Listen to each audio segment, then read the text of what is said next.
Could a high school football team beat the worst team in the NFL?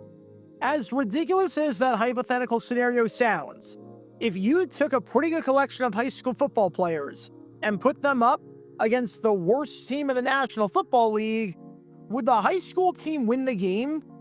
The answer to that is, of course, a resounding no. And if you even entertain that question for more than 2 seconds, I don't even know what to tell you. I think it goes without saying that the worst team in the NFL could beat a high school football team, and the game would not even be close. An NFL team has over 53 players on their roster who are NFL caliber. A high school football team, if they're lucky, might have 3 guys that end up playing in the NFL, and that's the absolute best of the best. Most of these high school football teams will get 0 NFL players. An NFL team is made up of grown men who are in the physical prime of their life. A high school team is made up of kids who are still going through growing pains and are just looking for a way to stay active. They're not even thinking about playing college football, let alone professional football. An NFL team has better equipment, better resources, better facilities, better workout regimens, and better coaches than a high school team. A defensive line in high school football comprised of guys barely over 200 pounds against an offensive line in the NFL comprised of guys over 300 pounds and having a significant height advantage over 9th graders would not end well. The goal for the high school team in a game like that wouldn't be to win. The goal would be to not have any of your players die. You get the idea. An NFL team against a high school football team would be a complete and utter mismatch. And if the high school team even so much as got 1 first down, let alone a single point, it would be a minor miracle. I'm not even sure they could pick up 1 yard. Of course, we all know this.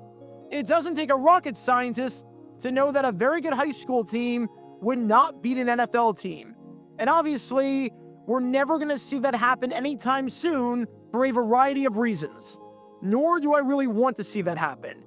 Even if I do want to see high school Derrick Henry play NFL guys, because he was pretty legit.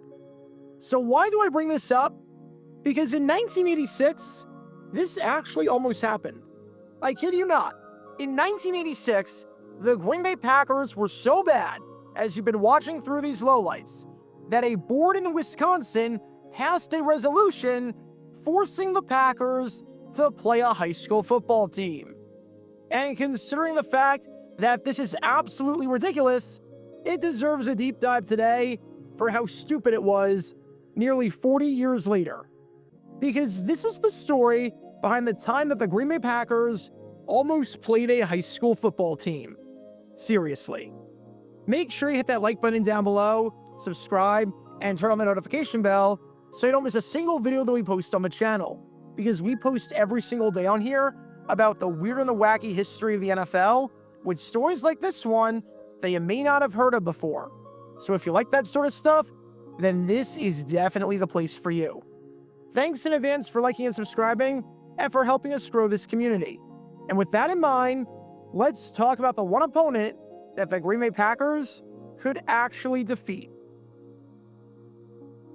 Before I talk about the bizarre incident that took place, we need some context to understand not just who the high school was, but who the Green Bay Packers were. Specifically, how bad they were playing in 1986. We were 4 games into the 1986 season, and it looked as if the Green Bay Packers had no idea how to play football. After an 8-8 season in 1985, there was some hope that, potentially, the Packers wouldn't stink and would be able to build off of that mediocre season of theirs. That hope immediately evaporated after week 1, and it continued to evaporate week by week once people realized that not only could Forrest Gregg not coach, but that no one could play quarterback and that both the offense and defense couldn't do anything on their respective side of the ball. 4 weeks into the season, and the Packers were 0-4, being one of just 3 teams in the NFL to have no wins at the quarter mark. Even worse, all 4 of those losses were by double digits, with the Packers not even looking remotely competitive in those contests. In Week 1, the Packers lost 31-3 to the Houston Oilers, in a game that you can learn more about by clicking the card in the upper right corner. And in a game where the Packers had the ball for just 20 out of 60 minutes and had 9 first downs. In Week 2, the Packers fell behind 17-0 to the New Orleans Saints after the first quarter, and they lost the game 24-10 after turning the ball over 7 times, with starting quarterback Randy Wright throwing 5 interceptions, completing 40% of his passes, and finishing the game with a passer rating of 22.6, which is worse than if it did nothing but spike the ball into the ground on every single play. In Week 3, in front of a national television audience on Monday Night Football, the Packers lost to their division rival and defending Super Bowl champion, losing 25-12 in a game where the Packers scored no touchdowns and allowed the Bears to score 4 times in the fourth quarter, including a safety. And in Week 4, the Packers lost 42-7 to the Minnesota Vikings, with starting quarterback Randy Wright going 0 for 5 with no touchdowns, an interception, and a passer rating of 0.0, which is your passer rating if you don't even show up. All while on the opposite side, Tommy Kramer had one of the greatest games by any quarterback in NFL history, throwing 6 touchdowns and no interceptions before being pulled because the game was that out of reach. He threw all 6 touchdowns, by the way, midway through the third quarter. You get the idea. The Packers weren't just bad. They were unwatchable. 4 weeks in, and they had scored 2 touchdowns, none of which came while tied or leading. 4 weeks in, and they had turned the ball over 14 times, or roughly once per quarter. 4 weeks in, and the Packers had scored a grand total of 0 points in the fourth quarter of their games. 4 weeks in, and the Packers had scored just 32 points, or 8 points per game. This was the worst total in the NFC, and was the second worst total in the NFL, only 5 points better than the lowly Indianapolis Colts. 4 weeks in, and the Packers had allowed 122 points, or over 30 points per game. This was the worst total in the NFL. And 4 weeks in, the Packers had a point differential of -90, which was, unsurprisingly, the worst total in the NFL. No team in NFL history at that time had ever made the playoffs following an 0-4 start. And I don't think anyone expected the Packers to become the first to pull off the historic turnaround, because they genuinely did not look like a football team. Spoiler alert, they did not, as they ended the season 4-12. This 0-4 start was quite possibly the worst start in Packers history, as nothing had gone right. And with the Bears sitting atop the NFC Central at 4-0, and with 8 teams in the NFC already having at least 3 wins, vying for just 5 playoff spots, the Packers' season was over as quickly as it started.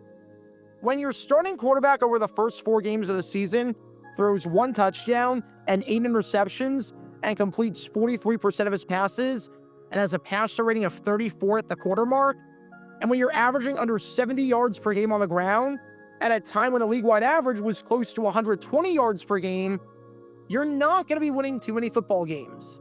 I'll put it that way. However, while the Packers were really bad, there was one team in Wisconsin that, in 1986, was quite good.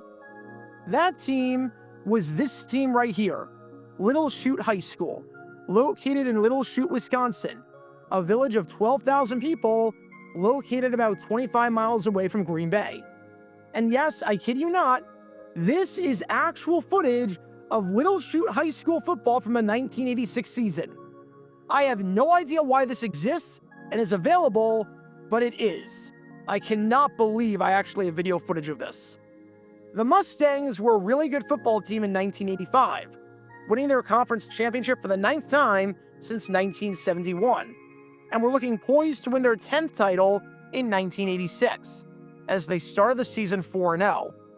What's insane and seems impossible to believe is that Little Chute built their new high school football field in 1976.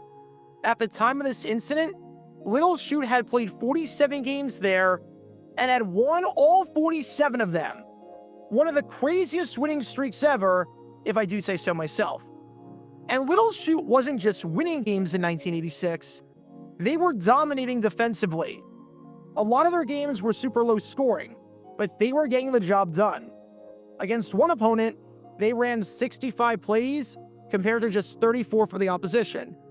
Against another, they won 12-6 and held their opponent to just 7 first downs. And against another, they won 22-0 and held their opponent to 8 yards passing, with the opposing quarterback going 1 for 13. Defensively, unlike the professional team in Green Bay, Little Chute looked like they knew what they were doing. And with all of that in mind, with Little Chute as the reigning conference champions and off to a 4-0 start, and with the Packers being 0-4, the Little Chute Village Board passed a resolution, with Village Administrator Daryl Hofflin being the mastermind behind it. The resolution? Have the Mustangs play this team right here. Have the Mustangs of Little Chute play the Packers of Green Bay.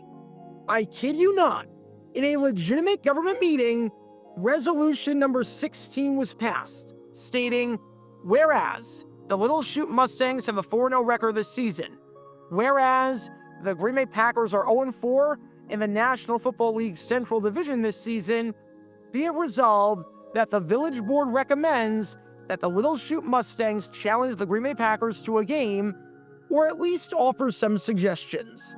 And yes, this resolution passed 5 votes to 2. Call it Little Chute being proud of their high school team and wanting to show it off and put it officially in writing. Call it Little Chute being primarily comprised of Packer fans being frustrated with the way their NFL team was playing. Call it a combination of the two. Call it what you want. But at the end of the day, Little Chute was challenging Green Bay to a legitimate game of football. Now, before you go saying that Chuck Fisher, the coach of Little Chute, was absolutely crazy and delusional for doing this, and even entertaining this idea, keep in mind that Fisher was one of the 2 dissenting votes. He thought this was ridiculous and wanted no part in this whatsoever. For one, it'd be extra motivation for other high schools in the area. That was also the reason why Robert Garrett's dissented. Number 2, Fisher wasn't stupid. He knew that a game between Little Chute and Green Bay, as bad as the Packers have been this season, would be a bloodbath. Fisher was basically the only voice of reason and summed it up best when he said that if this game occurred, the final score of the game would be whatever the Packers wanted it to be, which is code for the Packers scoring on every single play as long as they tried. But even despite the coach thinking that the Village Board was on some sort of drugs and not wanting this to happen for a variety of reasons, this was now a legitimate resolution that was passed in a government board in the state of Wisconsin. Your tax dollars at work, people. Obviously, the game between Little Chute and Green Bay never happened, as the Mustangs would continue to play high school opponents while the Packers would continue to play NFL opponents. I can think of about 1 million different reasons why this game did not come to fruition, even despite it being passed in a resolution. And if I listed all of them, this video would exceed Tom Grossi's $1 million charity stream in terms of how long it would be. There's definitely something in the contracts for the Packers that says they don't have to play any games against non-NFL teams. Such a game would not be safe for anyone. Little Chute had a game earlier in the season where against a high school defense, they picked up 4 first downs. If it was possible to get negative first downs, that would happen against the Packers. The amount that the parents of the players would be on the hook for when their kid inevitably ends up in a hospital bed after a grown man with pads who can run a 4.4 40 and is 100 pounds heavier than them hits them at full speed would be a lot. Kids could potentially die during this game. You get the idea. If Mrs. Puff said that you had to write an essay on why this would be a bad idea in no less than 800 words, I could write it in about 60 seconds. So while we never got the answer of whether or not the mighty Little Chute Mustangs of the ECC could beat the lowly Green Bay Packers of the NFL, I think we all know how it would turn out if such a matchup happened. The good news for Little Chute was that they won the conference title, clinching it well before the end of the year after a 6-0 start in conference play and an 8-0 start overall. The bad news was that by the end of October, the streak was over, with the Mustangs losing on October 29, 1986, as the Winnicott Wolves defeated them 27-16 to give Little Chute its first loss ever on their home field after 49 tries. Maybe Winnicott could have beaten the Packers. Who knows? I should also note that no one, not a single player from Little Chute, has ever played in the NFL, let alone anyone on that 1986 team.